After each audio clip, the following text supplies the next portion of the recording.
I like building computers, and I like building computers with the fastest hardware that's available if possible. It's been difficult to do that recently because there's a cloud hanging over the PC building landscape. And that is because of GPUs. GPU pricing and GPU availability is very bad right now, and so it's difficult to get excited about building a system like I'm building today. I'm going to attempt to set aside my frustration with stuff like the RTX 5090's availability and pricing in order to glory in this, the fastest computer you can build right now in terms of hardware. Oh, but we're missing one thing.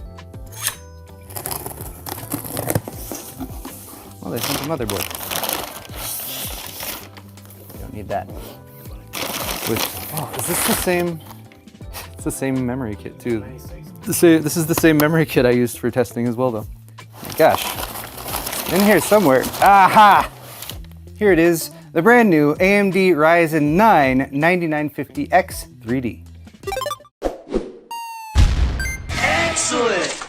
Today's video is brought to you by the Corsair Frame 4000D computer case, available in a variety of configurations thanks to the Frame modular case system. Customize your cooling with the InfiniRail fan mounting system, use removable panels to cover cables or mount fans to guide the Frame 4000D's high airflow pathways, or go for a clutter-free build thanks to reverse connector motherboard compatibility. There's also room for dual 360mm radiators and included GPU anti-sag support and easy IQ Link integration for RGB control and system monitoring. For more on the Corsair Frame 4000D, click the sponsor link in the video description.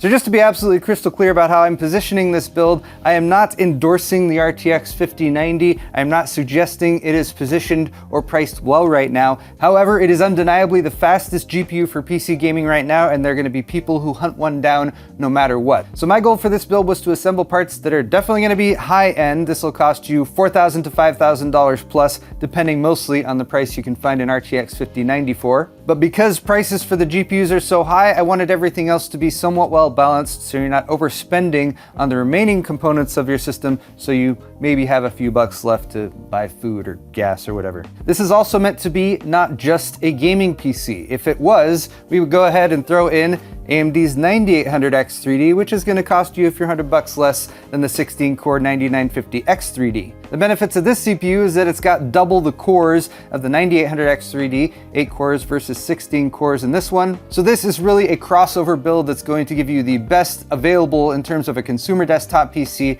for gaming as well as content creation. We have a nice, very tall stack of hardware here, mostly because of that Liquid Freezer 3 that is up on top. It's sort of a funny angle. Let's run down the parts. I already mentioned the 9950X 3D. It's basically going to give you 9950X performance CPU-wise and 9800X 3D performance gaming-wise. Of course, the CPU just launched today, so I'll post some more extensive reviews in the video description if you guys want to check out some side-by-side comparisons. Oh, and since it is an X CPU, a 9950X 3D, it does not come with a CPU cooler, and I just went ahead and maxed out the size of the CPU cooler that was going to fit in our case. So this is the Arctic Liquid Freezer 3 420 Black. I don't always recommend AIOs, but if you're going higher end, they definitely provide additional cooling, and this one is not terribly expensive either. It's less than $100, and you get that massive 420mm radiator, and Arctic is a very established brand that's been around for quite a while, and I appreciate that there's also an impeller fan on the pump unit itself, and that's going to help provide some airflow around the VRMs on our motherboard. Again, I chose that cooler because it is the largest size cooler that's going to fit in our case. The case is the Tower 600, and we have this cool special matcha green edition from Thermaltake that I've actually had for quite some time, and I've been wanting to do a build in, and this build actually worked out perfectly. I don't have the matching matcha green fans that Thermaltake makes, but I do have their Swafan EX12 or 120mm. These have swappable blades, so we can flip them around. I'm basically going to add in as many as I can. The right side here is going to be where our 420mm radiator goes, but we can add some more along the side here, as well as an intake at the bottom and an exhaust up at the top. Memory and storage are next. For storage, we have a Lexar NM790 4TB because I have several of these on hand. You don't necessarily need to go with a 4TB drive, but if you're building higher end, it's really nice to have all that capacity in one drive, and these are high-end PCIe Gen 4 compatible, so they go up to 7,400 megabytes per second reads. In terms of memory for a system of this caliber, I would definitely recommend going above 32 gigs. 32 gigs is kind of the bare minimum, I feel like, at this point for a gaming PC. I do have a standing kit that we're going to be using today that's going to look real nice with RGB, but in the video description down below I will link. You'll want at least a 64 gig kit, if not bumping up to a 96 or even 128 gigs. And then for an AMD Ryzen system, you're going to want AMD Expo compatible memory so you can plug in your memory speeds and get it up and running properly. And I recommend DDR5 6000 speed. Possibly you can go up to 6200 or 6400, but you don't want to go up much beyond that because it will start to mess with the ratio between the Infinity Fabric and the memory controller. Rounding things out, we have 3 ASUS products, starting with the ROG Crosshair X870E Hero. This isn't necessarily the motherboard I would recommend for this build. I will post a couple alternatives in the video description down below, and that's simply because this is a $600 plus motherboard typically. So it is absolutely overkill for our needs. There are motherboards that cost more like in the $300 range, I'd say, would be suitable for this accumulation of parts. But beyond trying to save a few bucks, I'd say chipset-wise, go for X870E. I'd say avoid X870 because you do get a drop-off in terms of connectivity there. X870E, X670, or X670E are going to give you the most connectivity. Just bear in mind, if you go with the older chipset motherboard, you might need to update the BIOS in order to have it recognize this newer CPU that might not have launched, because older motherboards don't know about new CPUs if they launched before the CPU did. We also have an RTX 5090. This is the ASUS TUF Gaming version of that card. It comes with a modest manufacturer overclock. It's 32 gigs of VRAM. Again, love it or hate it, it's the fastest GPU available right now. Just good luck trying to find one, especially at a reasonable price. And lastly, we need power, and for an RTX 5090, it's recommended a 1000 watt power supply, so we got a 1000 watt ASUS TUF Gaming unit here. In terms of power supply specs, I recommend going to wattage that's recommended from your graphics card. You could possibly go a little bit over if you're planning to add a lot of extra drives or more components to your system. But you also want a decent efficiency rating. This one's 80 plus gold rated, and if you are going for one of the NVIDIA graphics cards, this is the 40 series, the 50 series, especially the higher end like 5090 or 4090 that draws more power, I highly recommend going for an ATX 3.1 compatible power supply that has a dedicated 12V 2x6 cable, because that will just give you a little bit more peace of mind that your cable's gonna plug in and function properly and not having any issues down the road like getting uncomfortably warm. All right, those are the parts we're working with today. I'm very curious to see how this comes together in the Tower 600. Oh, I got my trusty screwdriver. Let's get started. Just getting our case prepped, the Tower 600. This case is not used, although I did already take it out of the box and did all the peels already because we used it for a bit of pre-roll ad footage. So I have built in Thermaltake tower cases before. The things I like about them are the vertical layout is different. It's unique and distinct from some of the more standard desktop style cases. And with this expanded version, they've given you a lot more room along this side to fit up to a 420 millimeter radiator. And then you also get a ton of space on this side over here for your graphics card. And we will be double checking that this will fit an ASUS TUF RTX 5090 in just a moment. The case is also very easy to get inside of and access, and all of these panels that pull off have dust filtration behind them. So if you need to do maintenance in the future, you can pretty easily go in there, remove the dust filters to clean them, and replace them. I really appreciate cases that make maintenance down the line easy. And then all the rest of these panels are just held on by little tabs and magnets, so you can just grab each one, pop it off, and that allows the case to be very modular and also very accessible on the inside. Actually, I think this one might be held on a little bit more securely. No, it's not. Just gotta pull harder. Since this is a larger piece, it actually has a couple tabs that fit into some notches up there on the top. Ugh, my soul. Very sturdy tempered glass panels, as you can see. Everything's fine, Joe.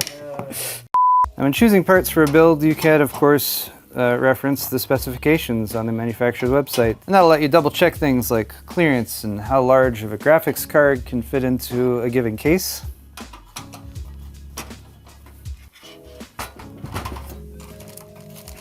Or you can do what I did, throw caution to the wind and just wait until you can test in person. Fortunately, this little panel down here is removable with 4 screws, and that gives us the clearance to vertically mount our graphics card right about there.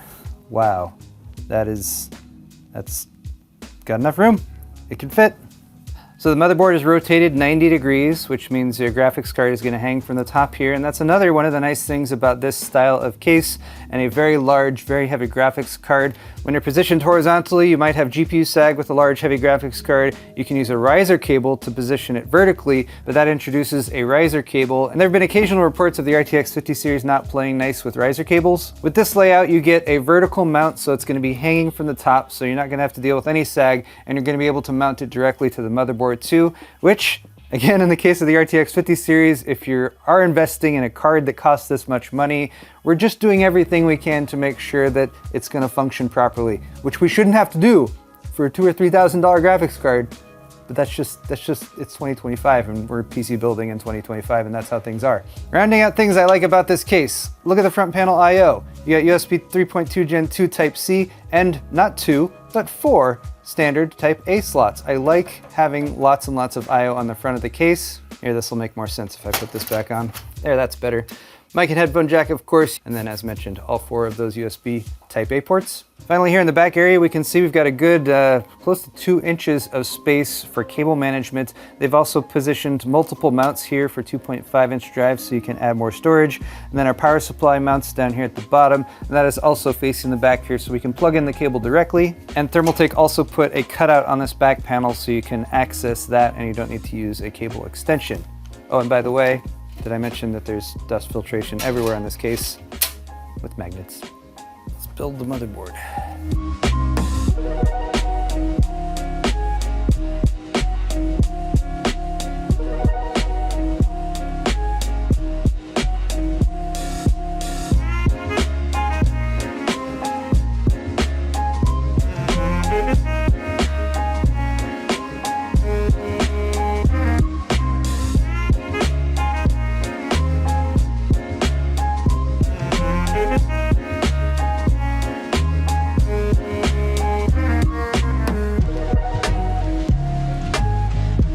At this point, we got the motherboard installed. I've been working on some front panel connections. Since the front panel connectors are down along this edge, but we also want to mount some fans right here, there is the potential for like clearance issues along there. But this plug here is actually a USB 3.0 extension that Thermaltake ships with the case, and it's much more bendy than the typical USB 3.0 connector. So I'm pretty sure that's why they ship that, is so you can plug in along this edge, but then still bend that away and still be able to use the fan mounts here without having conflicts with your front panels. Also, yes, they're using a block of plugs for the front panel connector there too. That is much appreciated. At this point though, we're gonna get the cooling set up a little bit more. This case ships with a couple 140mm fans on the top. We can actually fit 3 120s right here. Gonna try to do 3 more 120s down the side. We can do at least 120 in the bottom and possibly another one down there. So yeah, let's install some fans.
All right, the build is coming together. I did manage to get all the fans installed. So we got 1, 2, 3, 4, 5, 6, 7, and 8 tucked down in there in the bottom. Power supply is also installed. So at this point, we need to do a bunch of cable management, get the AIO installed over here and mounted to the CPU. And then finally, we will install the graphics card and then we'll see how everything looks.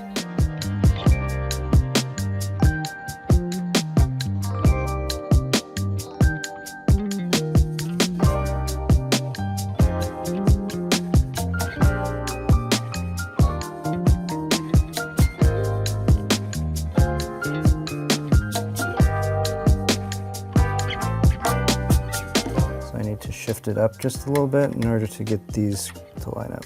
This radiator definitely takes up all the room available in this mount. I loosened the screws so I could shift the bracket just a little bit in order to position it higher and hopefully get these mounting screws to line up properly. Mainly it's because I have an 8-pin CPU power cable wedged underneath it. Just making a slight adjustment. I had routed the supplemental CPU power cables down here, but we actually need as much space as possible, both here as well as up here where I had fed them out.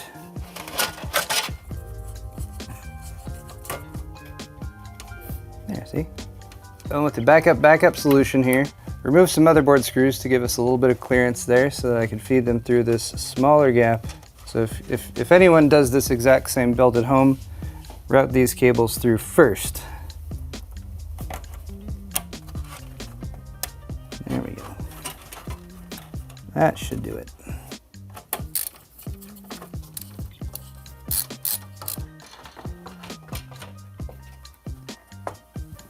There's still something down here that it doesn't like. We're having the tiniest little clearance issue down here at the bottom of our 420mm radiator. These screws do have a little bit of thickness to the tip right there, and the power supply mount has this little corner that sticks out here, and we think the screw is pushing up against that and giving us just barely not enough room to seat this. So let's see if that helps. I think like it's not perfect, but I think it'll do it. Hold on. Yep, that's all it took. So this bracket has notches that's sort of set down and then slide into the groove there to hold it in place. And then in the center, it has a couple screw mounts to secure it. And it was just this one on the back corner that we couldn't push in far enough to latch. But with that screw moved, still not the best, but it's in there. Good enough for me. Now the real question. Ah, it fits. Yay. Ta-da!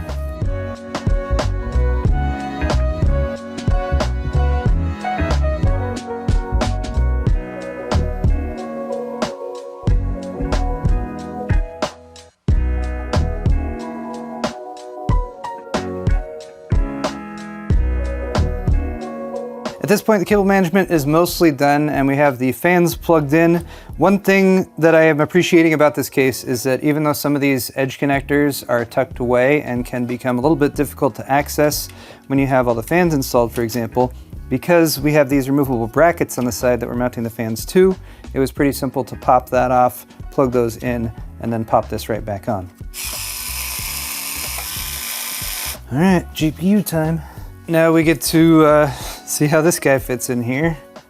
We will remove the PCI Express slot cover, drop in ever so daintily. I think it's in.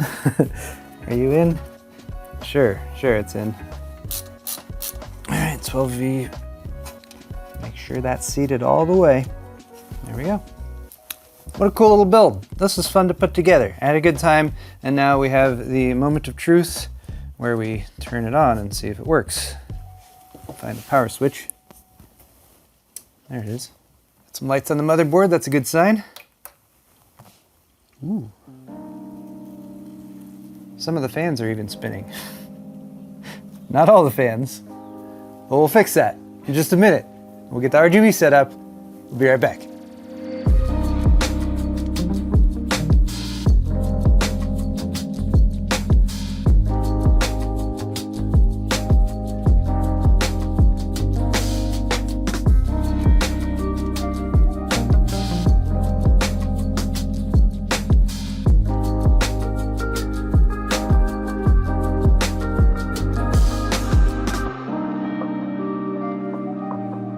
So there it is. What do you guys think? I did have to fiddle around with the RGB lighting a little bit in order to get it to work.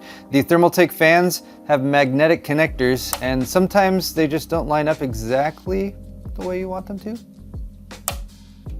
Yeah, like that. Oh, did I do it? I did it.